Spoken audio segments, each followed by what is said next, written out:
Welcome back to Freedom from Fire. I'm your host, Fire Commissioner Derek Sawyer.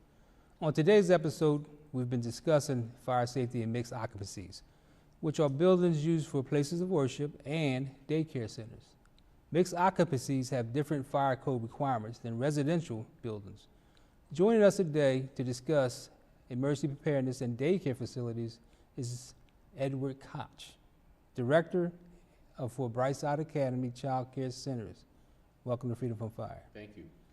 So Ed, tell us about your career.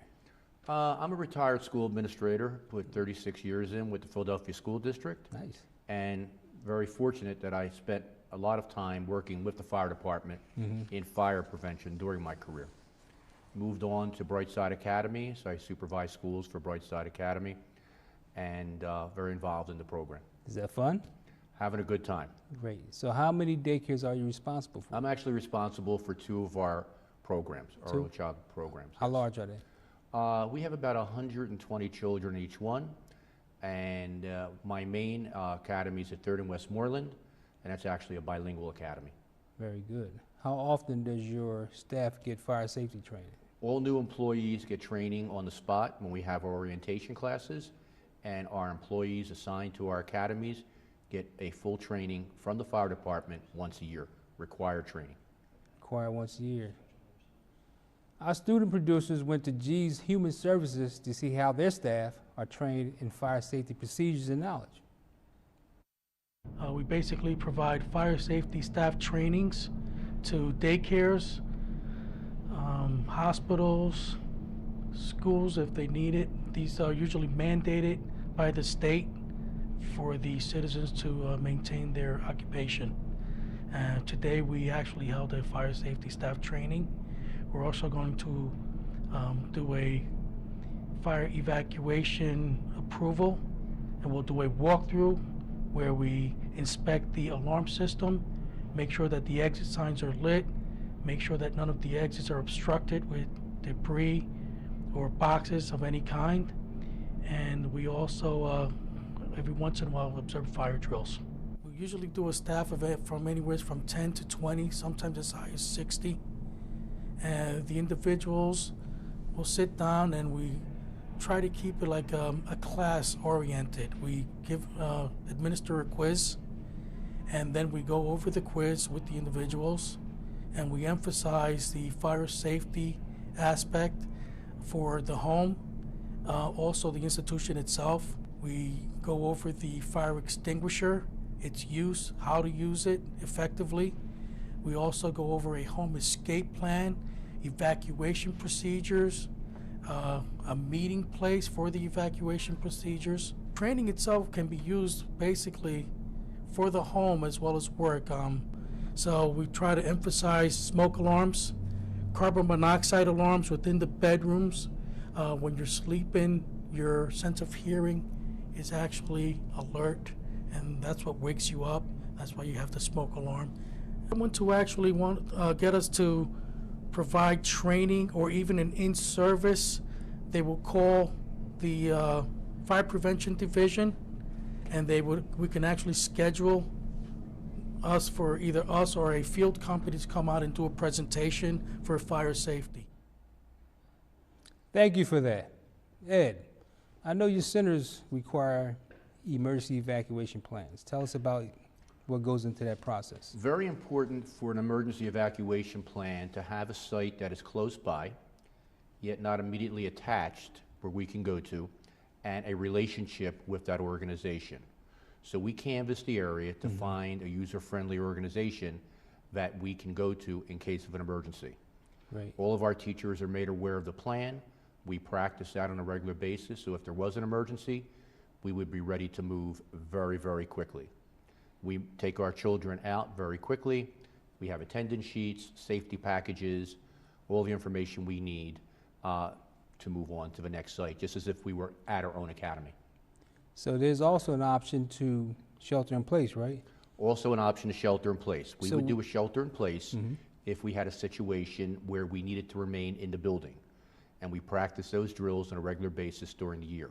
So if the issue was on the outside, we would not evacuate. We have an organized center within our academy that has been deemed to be a safe place to be Right. in case of an emergency. In your shelter-in-place section, a specific area, what items are necessary so that We you can make have sh- supplies? Right, we make sure that if we had to be there for an extended period of time, of course, we would have non-perishable food, we would keep a supply of water, we would immediately have our emergency kits on site, just as if we were in a classroom, Right. but we were in a safe environment until the emergency was cleared. So what are some of the items you will have there? In So you those talk items, about as I food, mentioned, we would water. have food, water, we would make sure we have radios with batteries, That's so we have important. communication. Of course, a list of every child for every classroom, emergency contacts for all parents, Right. and emergency information and first aid kits in case there was an emergency that we had to handle. Speaking of parents, how would you contact the parents to let them know there was an emergency? Right, if there was an emergency, we would be using cell phones that are made available to us, and we would be contacting parents when it was safe to do so. When you contact the parents, you have to make sure that they remain calm. So go through that process a little bit. We have an environment with our parents, and I make sure I created that as a principal, where we have an excellent relationship with parents. So when there is an excellent relationship during good times, if there was an emergency, our parents would know to trust us when they drop their children off every day, that they're in a safe environment. During parent meetings, we bring this up on a regular basis, and we talk about shelter in place, evacuation if things were to happen. Because when our children are with us at Brightside Academy, it's the same as if they're at home. We try to create the same type of environment to keep our children just as safe. Great. How often do you meet with the parents? We meet with our parents, well, I meet with our parents, believe it or not, once a day. Oh, that's great. Because at the academies each day, we have a strong relationship with our parents, and that's critical. And then we have formal meetings with our parents that I would like to invite you to. I'll gladly come. And I have a nice breakfast, so we'll make sure we have that for you. If you have food, I'm in. You're in. And we meet monthly with our parents. Of course, individually, I meet with parents when there are issues, but I see our parents on a daily basis, and of course, a monthly basis for formal meetings. When you talk about the evacuation plan with the parents, are they informed where the evacuation place is located at? Absolutely. And actually, we use it in elementary school right next to us, and I used to work with that principal when I was in the district. What school is that? Marin, and in Spanish we say Marin, and a very close relationship. I'm in that school at least once a week visiting, because I believe relationships should be in a positive manner. That's true. And then if there's an emergency, we just follow up.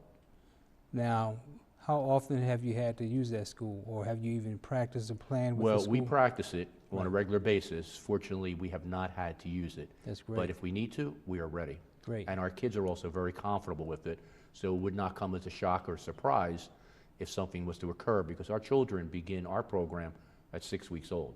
Great. So if you had one message for those parents or future students at your academy, what would that message be?